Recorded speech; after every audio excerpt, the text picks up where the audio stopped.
Welcome to exam सहपाठी। अभी हाल ही में 9 और 10 मई 2022 को रेलवे एनटीपीसी के एग्ज़ाम हुए थे। इनमें जो है आपका ये एग्ज़ाम ऑनलाइन हुआ था, लेकिन जो छात्र थे उन्होंने कुछ क्वेश्चंस जो है अपने बताए थे कि कौन-कौन से क्वेश्चंस आए थे। तो उस हिसाब से जो है कुछ महत्वपूर्ण जीके के क्वेश्चन इसमें आपको मिलेंगे, ठीक है ना? तो रेलवे एनटीपीसी में जो एग्ज़ाम्स में क्वेश्चन आए थे वो आपको यहाँ पे जीके के क्वेश्चंस यहाँ पे कराए जाएँगे, ठीक है? तो टाटा एयरलाइंस की शुरुआत कब हुई थी? तो ये 1932 में हुई थी। ये भी क्वेश्चन आपसे पूछा गया था। भारत के राष्ट्रीय ऑर्केस्ट्रा के संस्थापक कौन थे? तो भारत के राष्ट्रीय ऑर्केस्ट्रा के संस्थापक थे पंडित रविशंकर। ब्रह्मपुत्र को सांगपो के नाम से कहाँ पे जाना जाता है? तो तिब्बत में जो है ब्रह्मपुत्र नदी को सांगपो के नाम से जाना जाता है। 2011 की जनगणना के अनुसार किस राज्य में अनुसूचित जाति की संख्या शून्य है? तो अनुसूचित जाति यानी कि शेड्यूल्ड कास्ट की बात हो रही है। यहाँ पे कहाँ पे जीरो जो है शेड्यूल्ड कास्ट है? तो वो है आपका नागालैंड राज्य, जहाँ पे जीरो शेड्यूल्ड कास्ट है। ठीक है। 2011 की जनगणना के अनुसार भारत का जनसंख्या घनत्व कितना है? तो जनसंख्या घनत्व भारत का है 382 प्रति वर्ग किलोमीटर। ऋग्वेद में कुल कितने मंडल होते हैं? तो ऋग्वेद में कुल 10 मंडल होते हैं। डब्ल्यू यानी कि वर्ल्ड वाइड वेब में कौन सा प्रोटोकॉल उपयोग किया जाता है? तो वर्ल्ड वाइड वेब में आपका एचटीटीपी प्रोटोकॉल उपयोग किया जाता है, hyper text transfer protocol. Okay. USB का फुल फॉर्म क्या होता है आपसे पूछा गया, तो यूनिवर्सल सीरियल बस होता है।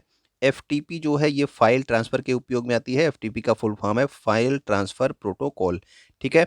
स्कैंडिनेवियाई स्कैंडिनेवियाई कंट्रीज जो हैं ये किस महाद्वीप में आते हैं आपसे पूछा गया। तो ये सभी जो है आपके यूरोप महाद्वीप में आते हैं। और इनमें कौन कौन सी कंट्रीज शामिल हैं? तो ये आपकी नॉर्वे है, स्वीडन है और डेनमार्क है। अष्टाध्यायी के लेखक कौन है? तो अष्टाध्यायी के लेखक हैं पाणिनि, ठीक है। जाकिर हुसैन और अल्लाह रखा के बारे में भी पूछा गया था। तो ये कौन सा वाद्य यंत्र बजाते हैं? तो ये तबला वाद्य यंत्र बजाते हैं। महात्मा बुद्ध के प्रथम उपदेश को किस चिन्ह से प्रदर्शित किया गया है? तो चिन्ह जो है आपका चक्र जो है लिया गया है, चक्र से प्रदर्शित किया गया है महात्मा बुद्ध के प्रथम उपदेश को। हेमिस फेस्टिवल कहाँ पे मनाया जाता है? तो इसको हेमिस गोम्पा फेस्टिवल भी कहते हैं और ये मनाया जाता है कहाँ पे? लद्दाख में। प्रथम इंग्लिश फैक्ट्री हुगली नदी के तट पर कब स्थापित की गई थी? तो हुगली नदी के तट पर कोलकाता में स्थापित की गई थी आपकी प्रथम अंग्रेजों की पहली फैक्ट्री, और ये हुई थी 1651 में स्थापित। माजुली द्वीप किस नदी पर स्थित है? तो माजुली द्वीप आप सबको पता है कि ब्रह्मपुत्र नदी पे है। किस राज्य में है ये आप कमेंट करके बताना। बोडो भाषा का संबंध किस राज्य से है? तो बोडो भाषा की भी संबंध जो है आपके असम राज्य से है। भारत के संविधान में संसदात्मक शासन प्रणाली किस देश से ली गई है? तो ये ब्रिटेन से ली गई है संसदात्मक शासन प्रणाली। साहित्य अकादमी पुरस्कार कब से प्रारंभ किया गया? तो साहित्य अकादमी पुरस्कार की शुरुआत होती है 1954 से। और पहला साहित्य अकादमी पुरस्कार किसे प्रदान किया गया ये आप लोग कमेंट करिएगा। भीमराव अंबेडकर की अध्यक्षता में प्रारूप समिति का निर्माण कब हुआ था? इन्होंने डेट डायरेक्ट पूछ ली है कि कब जो है प्रारूप समिति का निर्माण किया गया था, ठीक है ना। तो ये हुआ था आपका 29 अगस्त 1947, ठीक है। 29 अगस्त 1947 को प्रारूप समिति का निर्माण हुआ था। चंपारण सत्याग्रह कब हुआ था? तो ये हुआ था 1917 में। हिंद महासागर पर नजर रखने के लिए पीएसएलवी C-51 द्वारा कौन से सैटेलाइट भेजी गई थी? तो पीएसएलवी C-51 के द्वारा एक तो आपका ब्राजील का अमेजोनिया भेजा गया था, और अमेजोनिया के साथ ही भारत ने अपना एक सिंधु नेत्र जो है सैटेलाइट भेजा था हिंद महासागर पर नजर रखने के लिए, ठीक है। तो आपका भारत वाला पूछा गया। ओके। इसके अलावा जो भी इसमें करंट अफेयर्स पूछे गए थे वो 2020 और 2021 के पूछे गए थे। तो रेलवे इसी तरह से दो दो साल पुराने करंट अफेयर्स पूछता है, इसलिए उन सबको शामिल नहीं किया गया है, क्योंकि आपके अगले एग्जाम्स के लिए वो इंपॉर्टेंट नहीं होंगे जो और भी दूसरे एग्जाम हैं। ओके। कालिदास ने कार्तिकेय के ऊपर कौन सा उपन्यास लिखा था? इस तरह से क्वेश्चन पूछा गया कि कार्तिकेय के ऊपर कौन सा उपन्यास लिखा गया। तो कुमार संभवम जो उपन्यास है ये कालिदास का है, आप सबने पढ़ा है, लेकिन ये किसके ऊपर है? तो कार्तिकेय के ऊपर, शिवपुत्र कार्तिकेय की बात हो रही है। महमूद खिलजी को हराकर विजय स्तंभ का निर्माण किसने कराया था? तो विजय स्तंभ का निर्माण आप सबको पता है राणा कुंभा ने कराया था। किसे हराया था उसके लिए? तो महमूद खिलजी को। 89वां संविधान संशोधन का संबंध किससे है? तो 89वां संविधान संशोधन राष्ट्रीय अनुसूचित जनजाति आयोग से संबंधित है, ठीक है। अनुसूचित जनजाति आयोग संविधान के किस अनुच्छेद में है ये आप कमेंट करके बताना, आपको कई बार बताया गया है। कल्हड़ की राज तरंगिणी में किस जगह का इतिहास लिखा गया है? तो यहाँ पे कश्मीर का इतिहास मिलता है कल्हड़ की राज तरंगिणी में। कोणार्क का सूर्य मंदिर किस शताब्दी में निर्मित हुआ था? तो कोणार्क के सूर्य के मंदिर के बारे में सबको पता है, लेकिन यहाँ पे ये पूछा गया कि किस शताब्दी में निर्मित हुआ था। तो ये था आपका 13वीं शताब्दी में, ठीक है ना। 1250 सीई, कॉमन एरा। सीई का फुल फॉर्म क्या होता है? कॉमन एरा, ठीक है ना। नेक्स्ट हमारा है अनुच्छेद 182 का संबंध किससे है? तो अनुच्छेद 182 आपके विधान परिषद के सभापति और उपसभापति के चुनाव से संबंधित होता है, यानी कि विधान परिषदों में जो सभापति और उपसभापति चुने जाते हैं उनसे संबंधित है आपका अनुच्छेद 182। अनुच्छेद 352 का संबंध किससे है? तो 352 जो है ये राष्ट्रीय आपातकाल से संबंधित है। सबसे पहले प्रति व्यक्ति आय की गणना किसने की थी? तो प्रति व्यक्ति आय की सबसे पहले गणना की गई थी दादा भाई नौरोजी के द्वारा। और गोवा को एक राज्य के रूप में कब मान्यता मिली थी? तो एक राज्य के रूप में आपका डेट वाइज पूछा गया था। 30 मई 1987 को जो है गोवा को एक राज्य के रूप में मान्यता मिली थी। रेलवे का क्या होता है कि ये आपके जो पूरा डेट देता है उनमें सभी जो है एक ही वर्ष के दे देता है। 30 मई 1987, 30 जून 1987 इस तरह से दे देगा। तो आपको करेक्ट डेट रेलवे में पता होनी चाहिए। भारत की सीमा से लगा हुआ सबसे छोटा देश कौन सा है? तो सबसे छोटा देश आपका भूटान है। और इससे अलावा पूछा गया कि सबसे बड़ा देश जो है क्षेत्रफल में भारत की सीमा से लगा हुआ कौन है? तो वो आपका चीन है। ग्राम पंचायतों का उल्लेख किस अनुच्छेद में है? तो अनुच्छेद 40 में है, ये आप सबको याद होगा। मौलिक कर्तव्य को किस संविधान संशोधन के तहत जोड़ा गया? तो मौलिक कर्तव्यों को जो है 42वें संविधान संशोधन के द्वारा जोड़ा गया, स्वर्ण सिंह समिति की सिफारिश पर, ठीक है ना। और स्टार्टिंग में 10 कर्तव्यों को जोड़ा गया था, बाद में आपका 11वां कर्तव्य 86वें संविधान संशोधन के द्वारा जोड़ा गया। महाराष्ट्र के सतारा में परमहंस मंडली कब स्थापित किया गया था? ये पूछा गया। तो परमहंस मंडली स्थापित किया गया था 1849 में महाराष्ट्र के सतारा में।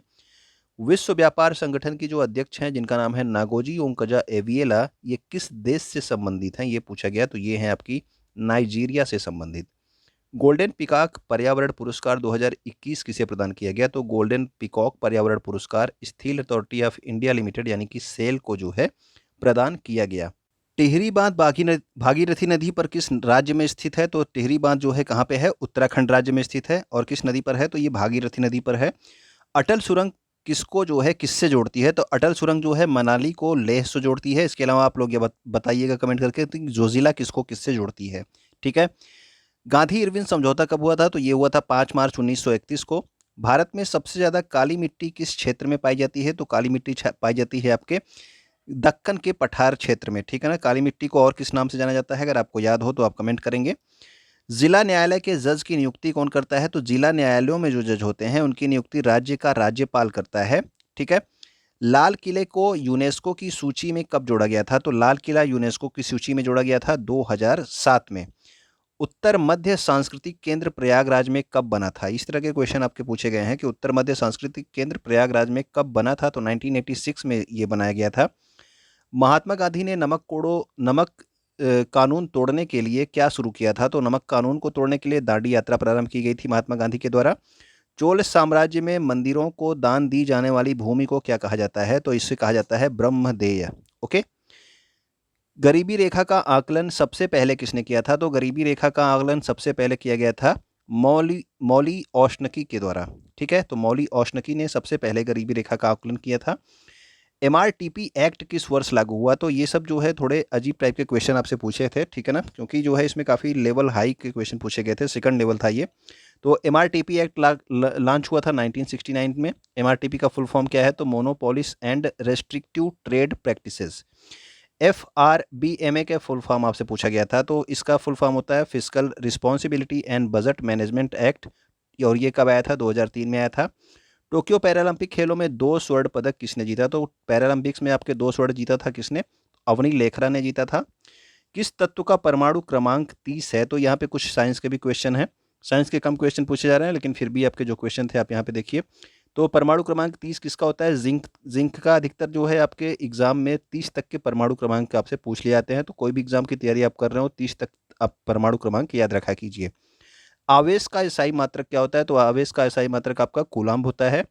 नेक्स्ट हमारा है चावल की भूसी से तेल निकालने के लिए किस एंजाइम का प्रयोग होता है? तो चावल की भूसी से तेल निकालने के लिए अल्कालेज एंजाइम का प्रयोग किया जाता है। आईपीसीसी का फुल फॉर्म आपसे पूछा गया था। तो इसका होता है inter governmental panel on climate change. तो ये है आपका IPCC, inter governmental panel on climate change.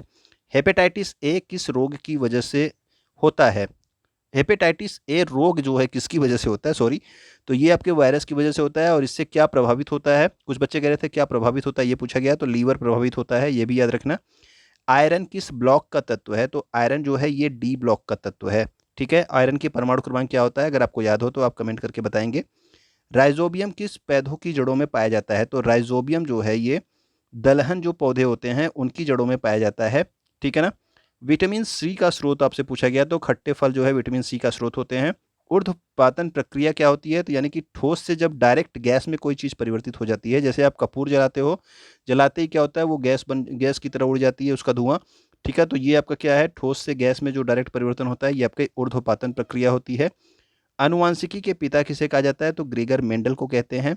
और किन किरणों की वेधन क्षमता सबसे अधिक होती है? तो ये है आपकी गामा किरणें, जिनकी वेधन क्षमता सर्वाधिक होती है।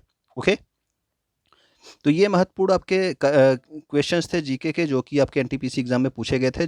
और क्वेश्चन तो ढेर सारे थे, लेकिन बच्चों ने इतने ही क्वेश्चन आपको बता पाए हैं। ठीक है ना।